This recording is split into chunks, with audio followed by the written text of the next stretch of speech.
Okay, I'm here at the University of Lethbridge where we've had a number of snake calls this year, particularly around the 6th floor, the north entrance of the 6th floor University Hall, where there was a rookery under the sidewalk. Now, typically, the only time you get a rookery is if there is a den nearby. And so, I've come out here in search of a den. And just now I've come across a snake. And this snake is on the move.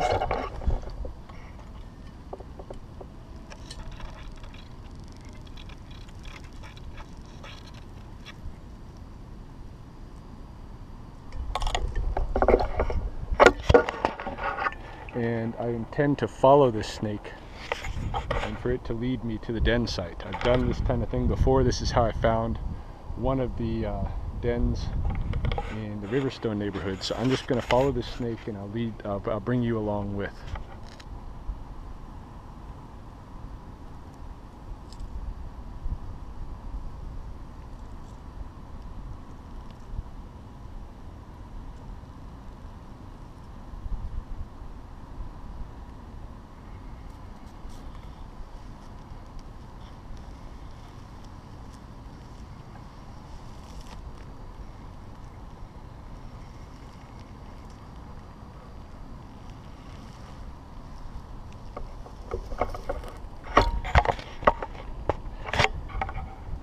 Yeah, about 2 years ago I did this very same exercise with a snake in Riverstone and found a hibernaculum complex in the south end there.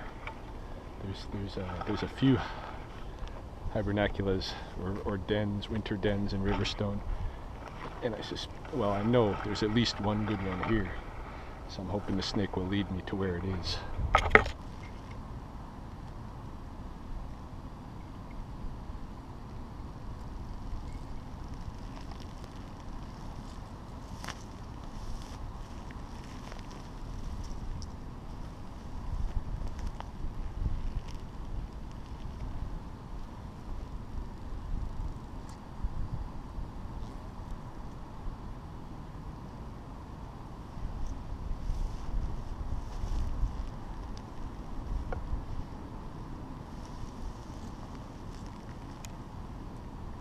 The problem is the snake knows I'm following him.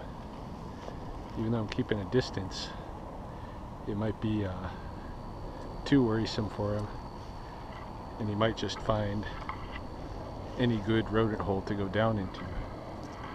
I hope not, but that's always a possibility.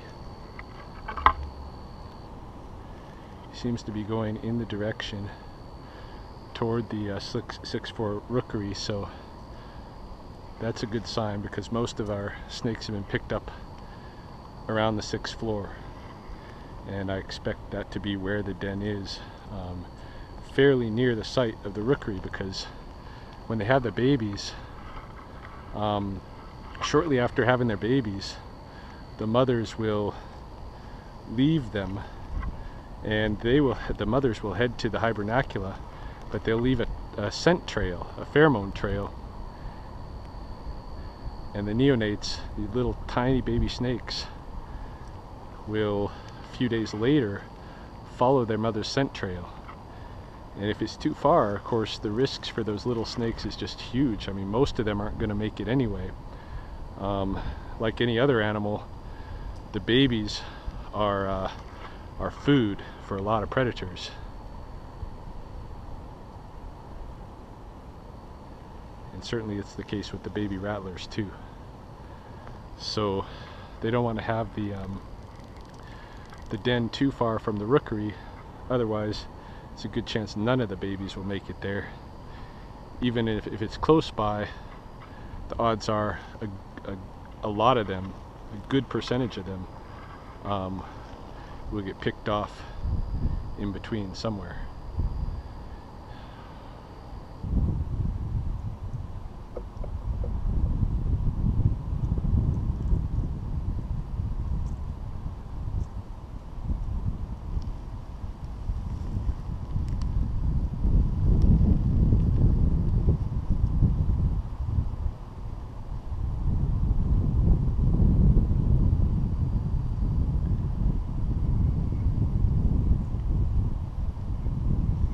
this always amazes me. These snakes can travel, you know, a few kilometers away from their den, and they can still find their way back, no problem, at the end of the season. And how they do this, I really have no clue. If you think about it, it's not like a snake like us. We can stand up and we got perspective and we can see quite a ways, but they don't have any perspective like that. They're right down on the ground. How do they know where they're going?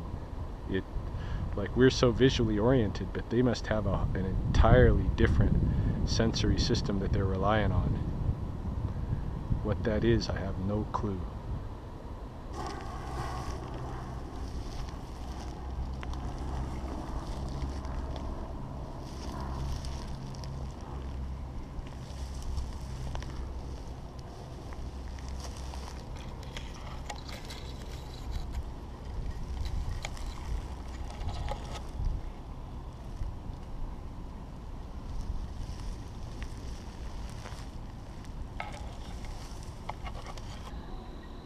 Yeah, the prairie rattler dens here in Lethbridge, all of them are very unique and different.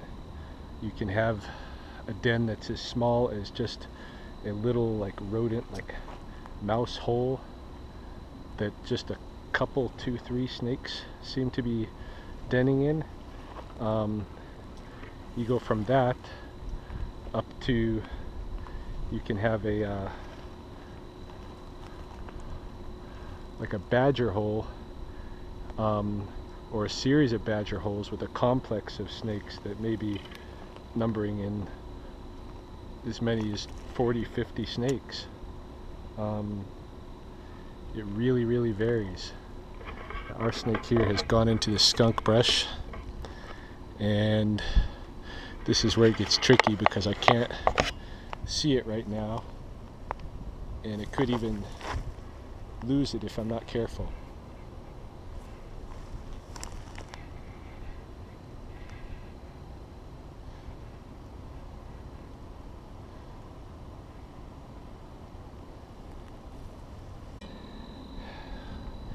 Damn, just like I was saying, I seem to have lost the snake. Went into the skunk brush. I've poked around all through the brush. I've just circled it, poking my stick in there to see if I could get him to rattle at all or anything like that, and I'm not finding him, which means that either he's gone in a hole in the skunk brush there, or somehow he evaded me. But it does remind me a lot of the Riverstone situation, where it was just a little mouse hole under some brush. That's where the den was, and I followed a snake there, and it, just like this, it seemed to just go into the brush and disappear. Turns out that that brush hides a simple little hole that leads into the rattlesnake hibernaculum. So it could be that bit of skunk brush right there is it, but I don't know. I'm not satisfied until I know for sure. I plan to be back on site here tomorrow to do similar surveying, but now I got an idea. You know, right here, this little patch of skunk brush area, especially that one that he disappeared into, but you know, his trajectory was coming this way, and you can see where the building itself casts shadow. I have serious doubts as to whether the snakes are going to choose an area that is largely in shadow as the winter den. I think it'll be somewhere right out in here where I am right now, and in this area. Hopefully tomorrow I can find another snake either basking or on its way to the den. Not going to give up entirely quite yet. I'm just going to have a quick little peek around, see if I can relocate him again. If not, then I will get back to it tomorrow.